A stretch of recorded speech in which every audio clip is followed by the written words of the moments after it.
Oi, bom dia, boa tarde, boa noite. Eu sou o professor Daniel e a gente está iniciando mais uma aula de português. Agora, a gente vai entrar em outro campo, em outra esfera da gramática, que é a semântica. Mas não tão desconhecido porque a gente já deu uma introduçãozinha no começo do ano, tá? Sobre as questões semânticas do Lexo. Beleza? Tá. Para entender isso, a gente precisa colocar na nossa cabeça que toda palavra tem um significante e tem um significado. Beleza? Tá, Daniel. Eu sei que tem significado, mas que raios é significante? O significante é aquilo que a gente pode ver, ouvir, tá? Seja ela física ou visual. Como assim, Daniel? Quando eu falo a palavra, eu já fiz esse treinamento com vocês. Quando eu falo a palavra maçã, tá? O que você pensa? Uma maçã, obviamente. Mas qual é a cor dessa maçã? Vermelha, verde, um pouco amarelada. Vermelha, né? Ela é brilhante, certeza. A gente pode brilhar. A gente pode pensar que ela possa brilhar no, na nossa mente. Tá. O significante é aquilo, tá? Que eu representei a partir do som do que eu falei. Tá certo? A maçã, eu vou pensar o quê? Na maçã. Tá? A gente faz isso naturalmente. Por quê? Porque é uma das partes da gramática, da linguística, que estuda isso, tá certo? Mas nem sempre o significante vai se remeter ao significado. É isso que a gente vai estudar aqui, tá certo? Então vamos lá, dar início. Pode-se pensar que o significante remete a apenas um significado. Lembra o negócio da maçã? Mas não é o que necessariamente acontece. Muitas particularidades entre significante e significado ocorrem no processo de formação da língua e outras aparecem no decorrer de sua evolução. Tá certo? Aqui a gente vai ver as questões diferentes de ter um significante, tá? Da gente escutar o som, da gente ver a palavra e a gente pensar outra coisa que não tem muito a ver com significante, beleza? São estudados pela semântica, a área da linguística que se ocupa do estudo do significado das palavras. Semântica analisa a relação entre significantes, como as palavras, frases, sinais e símbolos, investigados na sua denotação. Beleza. Aqui é importantíssimo a gente estudar isso agora. Por quê? Porque acabamos de ver os textos icônicos verbais, tá certo? Para a gente entender um pouco desse texto, a gente chega aqui, né, nessa parte da gramática. O estudo das formas, o estudo dos sinais, dos sílabos, símbolos e das frases, tá certo? Eita, que eu tô falando tudo errado hoje. Mas vamos lá, tá? É importantíssimo, por quê? Porque os elementos linguísticos que a gente não seja verbal, assim, palavra, frase, a gente se remete à semântica. A gente entende por conta do estudo da semântica, ok?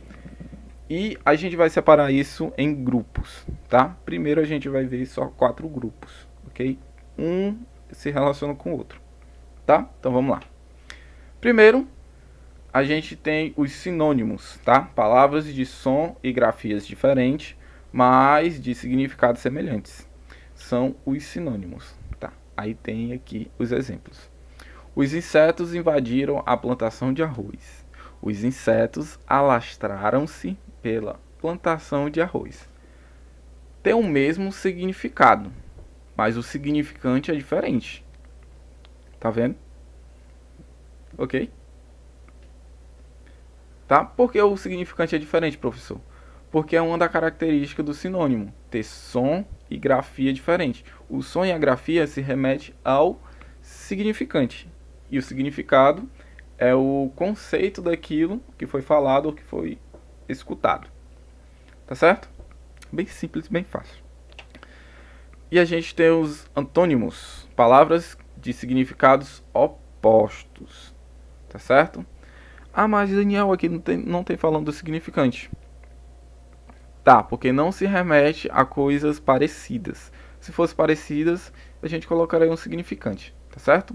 A gente tem o aluno foi bem na prova e a gente tem um aluno foi mal na prova. É o oposto mesmo, normal, tá certo? E a gente vem para outro, tá? Que é meio que novo, tá certo? Hiperonônimo, tá? É uma palavra hierarquicamente superior porque apresenta um sentido mais abrangente que engloba o sentido do hipônimo, uma palavra hierarquicamente inferior, com um sentido mais restrito. Daniel, que diabo é esse negócio de hierarquicamente? Tá. Eu sei que vocês são muito estudiosos, quando falam de hierarquia, vocês se lembram de história. Tá? A gente tem uma hierarquia na história um pouco diferente na questão das palavras, tá certo? Mas no sentido aqui, se remete à hierarquia, vai do maior para o menor, tá certo? Como assim? Nesse grupo aqui, a palavra que eu falo, ela pode englobar várias outras palavras, tá certo? Fazendo assim uma questão de conceito muito maior do que uma palavra só especificando, tá certo? Com isso, a gente coloca na parte de vem o outro grupo, tá? O hipônima. Beleza. Indica assim essa mesma relação hierárquica de significado. Foca-se, no entanto, na perspectiva da palavra hierarquicamente inferior, que a nível semântico pode ser incluída numa classe superior que abrange o seu significado. Daniel, ainda não entendi essas duas. Beleza. Imagine aí o Brasil. Tá, a palavra Brasil. Vou colocar aqui. O Brasil, ele faz parte de qual grupo? A gente sabendo o significado do Brasil. Tá, ele faz parte do grupo de países, tá certo? Mas o Brasil, ele é um país específico, quando eu falo. Quando eu falo o Brasil é grande, eu estou especificando o Brasil, tá? Então ele vai entrar nesse grupo aqui, na hiponimia, tá? Com isso, quando eu falo país grande, ele vai entrar aqui, tá certo? No hiperonimia, tá? Coloquem isso na cabeça, na questão da separação das palavras. O hipo e o hiper. O hiper sempre vai ser maior, gente. Sempre vai ser o conceito maior. Como assim o conceito maior, professor? País, fruta, mamífero, vegetal, tá certo? E agora eu quero especificar Brasil, maçã, vaca, vegetal, deixa eu ver, cenoura, tá certo? E estou especificando o significado da minha palavra, tá certo? Então o entendimento de todos esses grupos serve de acordo com relação do outro, tá? A gente vai ter o grupo do hipo e a gente vai ter o grupo do hiper. Mas, como eles são bem parecidos e precisa dessa comparação, a gente estuda eles juntos, ok? Com isso, a gente vem para as atividades. Atividade no livro, página 206 e 207. Bem simples a atividade. E atividade no TD, tá certo? Para a gente treinar essa questão de significante, significado. Ah, Daniel, não entendi. Faça a atividade, tá? E chegue com suas dúvidas na nossa aula online, tá certo? Para a gente tirar elas, certo? Dúvidas a gente vai tirar na nossa aula. E é isso, até a próxima aula e tchau!